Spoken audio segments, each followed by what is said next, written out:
Agora, Paula, talvez, se eu estiver enganado, me corrija. Tudo bem.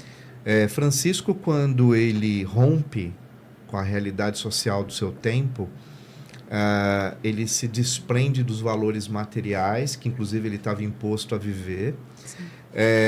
E ele tem um tripé nessa nova premissa, que é o amor, a oração, né? E um olhar à natureza, que era revolucionário para o seu tempo, né? E ele traz tudo isso dentro de uma visão de vida e de prática de vida. Lá atrás, quando há a primeira inspiração, como você narrou historicamente, né? E vem a figura de Francisco, que é celebrado no dia 4 de outubro, né? Salvo engano. Isso mesmo. Isso vem com uma potência muito grande.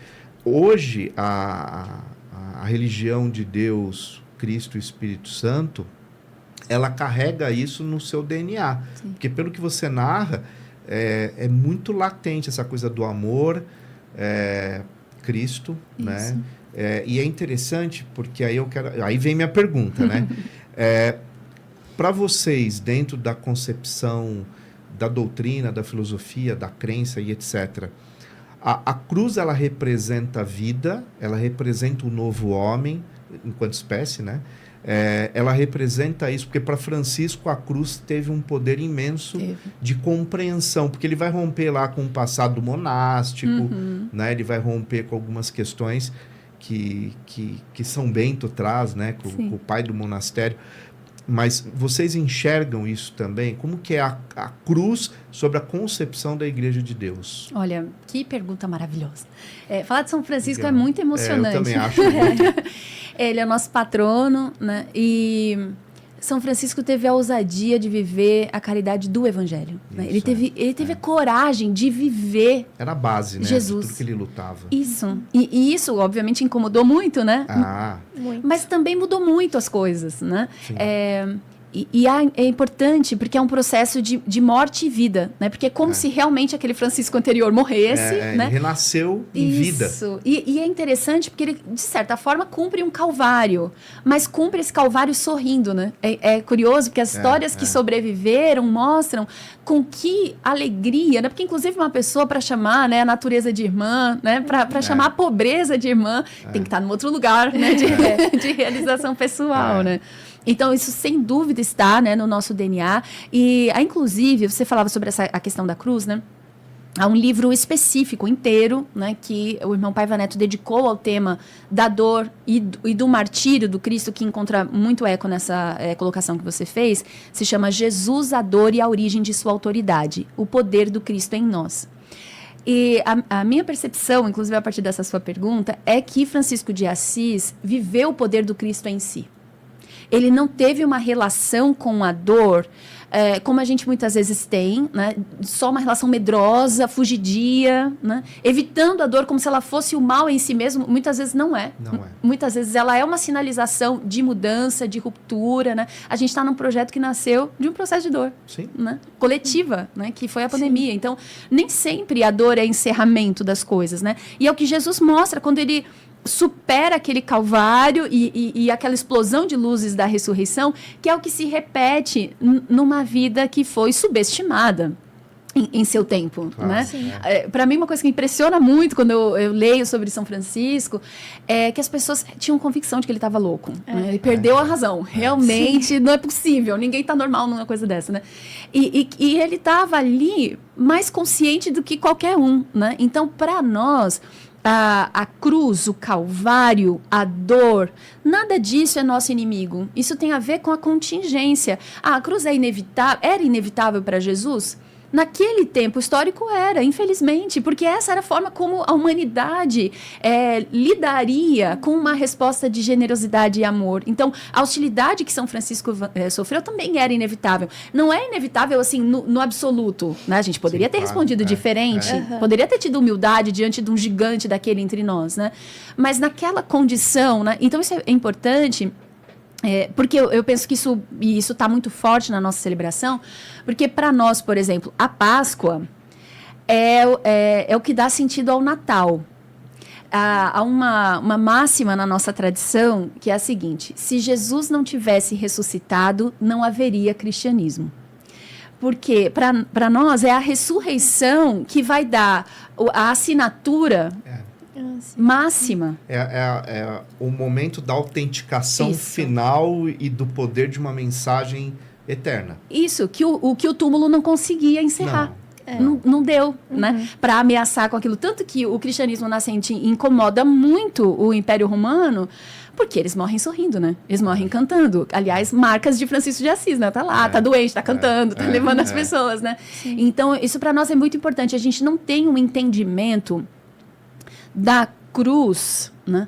Como se ela fosse um sinal de morte. Definitivamente não. Não, é vida. É vida. Tem uma página, né, do irmão Paiva que eu acho tão linda, que ele fala assim, quando a humanidade tentou, né, humilhar Jesus da forma máxima, que foi justamente a morte de cruz, sem perceber, ela o ergueu acima da craveira humana. Ele estava lá, acima de toda essa ignorância, né? Então, é nesse sentido. E vocês devem ter percebido, né, e a Ana, na sua pesquisa, certamente percebeu que a gente representa muito Jesus vivo, né? Cenas de Jesus vivo e representações culturais diferentes, como outros povos retrataram Jesus, né? Justamente para sinalizar que no nosso entendimento a missão de Jesus, ela é universal. Ela não é uma missão do Ocidente. A gente não entende que isso está limitado a esse lugar geográfico que nós ocupamos e que nós achamos que é o centro do mundo, quando não é, né? Exatamente. Então é uma mensagem de universalismo e de vida e de renovação, né? Tanto, vou parar, prometo. Tá muito bom, de verdade. É que eu estava me lembrando que lá no Templo da Boa Vontade, né, São Francisco de Assis é celebrado, assim que o irmão Paiva nos ensina a reconhecê-lo como o santo do ecumenismo.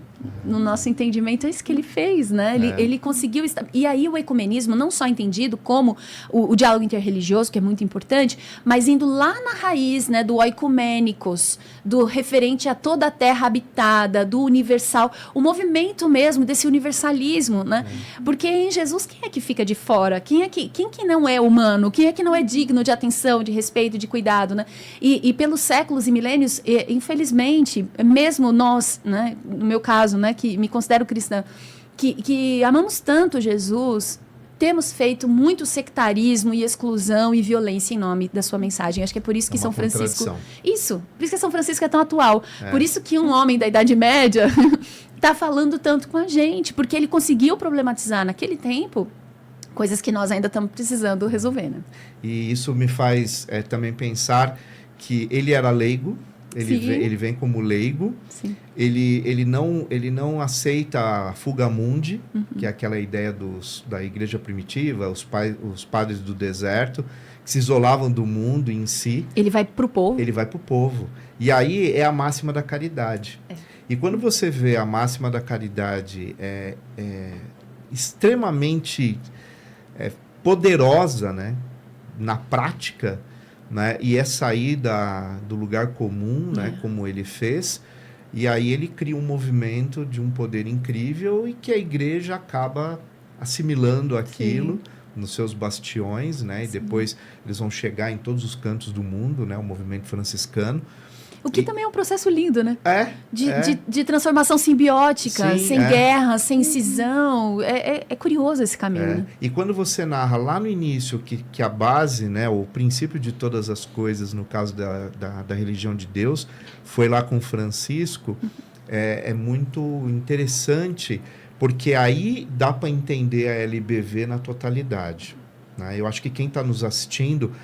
fazendo essas conexões, né, e depois vai pesquisar certeza, site, vai procurar, né, as informações sobre vocês, eu acho que vai ficar muito claro algumas questões que estão sendo ditas, né? Eu penso que sim, eu acho que essa identidade, né, espiritual que se manifesta num compromisso de caridade, né? Porque Jesus, ele não só teorizou um mundo melhor, né? Ele não trouxe isso para uma discussão teológica que teria morrido provavelmente ali mesmo, né?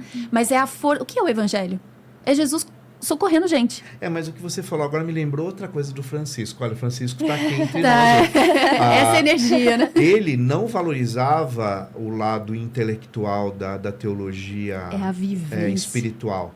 Na verdade, ele valorizava a experiência, porque a teologia espiritual, para ele, ficava para os bispos e ficava para o alto clero. Ele queria pé no chão, né? Então, é muito interessante. Mais uma vez, eu vou enfatizar.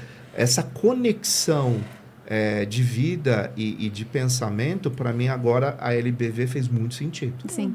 Porque isso você está percebendo tão bem a alma do nosso movimento, porque, para a gente, esse é o sentido da religação. Né? Daí eu volto, né, nessa fala de Alzírio Zarur, né, de que o amai-vos como eu vos amei de Jesus é o código de que nós fizemos a nossa religião. Porque, para nós, a conexão com Deus, se ela não passar pelo amor que a gente dedica ao nosso semelhante, então aí a gente cai na chave, na denúncia que João Evangelista faz, né? Quando ele diz, né? Se alguém disser ama a Deus e odiar a seu irmão, é mentiroso. Como é que pode amar a Deus a quem não vê se não ama, né? O irmão que está aqui do lado. Então, é isso. E a caridade como realmente, né? Como sinônimo desse amor. Porque alguém pode pensar, não, você está falando de amor, é uma coisa extremamente abstrata. Não em Jesus. Não. Em Jesus, o amor é uma atitude, é uma disposição, é um compromisso de proteção, né? E eu acho uma coisa muito bonita, das tantas coisas lindas de São Francisco, né? É que ele consegue acessar públicos improváveis, né? Pessoas de diferentes tradições religiosas, né? Pessoas que não se consideram religiosas, né? Eu tenho amigos ateus que falam, mas olha, São Francisco, né? Então, para mim... Legoff escreveu. Exatamente. Legoff escreveu sobre São Francisco, né? Quando você alcança essa mente... A academia, né? Nesse grau. Então, é isso. Quer dizer, qual é a fundeza dessa religiosidade, né? Porque está falando do espiritual, não está nos nossos religiosismos, porque por mais que a gente se esforce, e todas as religiões, né, magníficas que são, a gente vai estudar a história da religião, é lindo demais. Claro, tem a nossa parte, né, a parte humana que dá uma estragada, mas assim, os princípios, meu Deus, é lindo.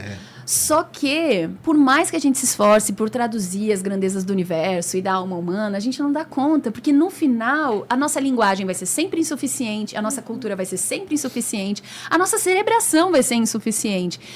E eu acho que isso que é muito comovente, por isso que dialoga muito com pessoas de lugares completamente diferentes, é realmente uma missão ecumênica, né? Universal. Porque fala da necessidade elementar do ser humano, que é ser amado e ser tratado com dignidade, né? Por isso que incomodou tanto, né? Por isso que nem a própria família conseguiu acolher, né, São Francisco, né? Porque isso também denuncia muito das nossas hipocrisias, né? E o tempo dele, né? Porque se você pega, por exemplo, a caridade verdadeira é uma graça de Deus.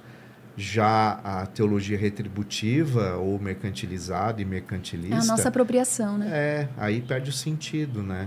Que é o que vai incomodar Lutero, que vai denunciar, vai falar... Vocês estão... aí vem reforma contra reforma. Sim, cumprindo seus papéis. Aí né? Dávila vai contrapor isso lá, né? Na resposta da igreja e Loyola também, né?